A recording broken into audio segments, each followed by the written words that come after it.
Hi, everybody. This is an overview of the movie Me Before You, which was the movie that I chose to be a part of. And I consider it a bit of a romantic comedy between two people, which was Will Traynor, or Will as he's called in the movie, and Louisa Clark, who's called Lou, who came into each other's lives, Lou into Will's life to kind of cheer him up after an injury where he has had a spinal cord injury from a motorcycle accident. And Will did have a personal male nurse who was responsible for transporting him to and fro his various appointments and for administering his meds. So he was kind of by his side the entire time. But Will's parents, who were very wealthy, were looking for someone to come into his life to kind of boost his spirits. And they had, in fact, hired several other people who, after a few days or weeks on the job, decided to quit because of the amount of work that was involved. So, according to the movie, Will had taken a negative attitude for that whenever someone else was interested and came into his life for that same position. He just kind of displayed a negative attitude and negative personality towards them where they ultimately quit. So here comes Lou, this little chirpy person with a positive spirit into his life. And of course, he was negative towards her as well because he really didn't know how long she was going to stick around. But throughout the movie, she just kind of warmed up to him, and they eventually warmed up to each other. And she was essentially just being herself. And Will began to show her different things and talk to her about her life and how she should make her life better because his life was essentially over. He knew that he was never going to get better. He was never going to be able to walk again. And what she didn't know was that in the end, Will had decided to take on an assisted suicide, which later she found out.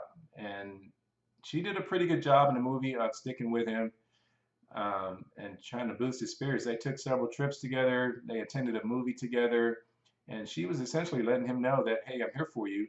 And he just kind of went with it. But he did have a couple of bouts where he suffered pneumonia and was kind of out of it. And it was on one of those bouts of pneumonia where he was out of it that she noticed his wrist and where he had attempted suicide previously, but it was unsuccessful, of course. And she would talk to Nathan, and basically he told her the same thing that, you're here for a temporary time, do the best that you can.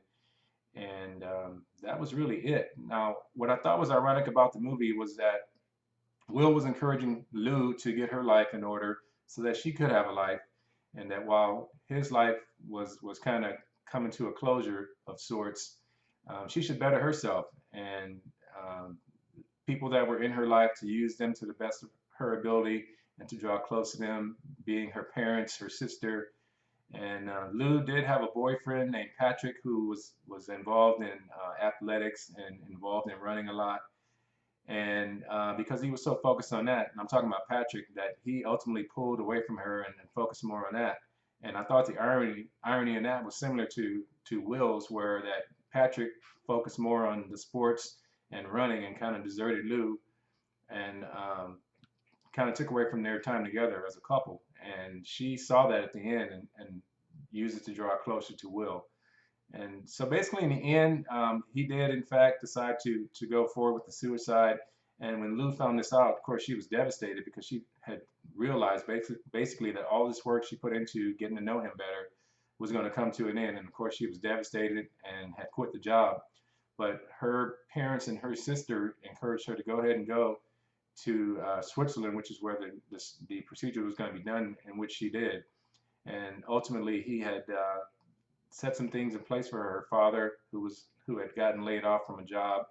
He set it up, and I'm talking about Will, to where her father could get a job again, and had left lose some money in the end, which when the movie ended, he had left her some money to get her life in order. So I thought that was interesting.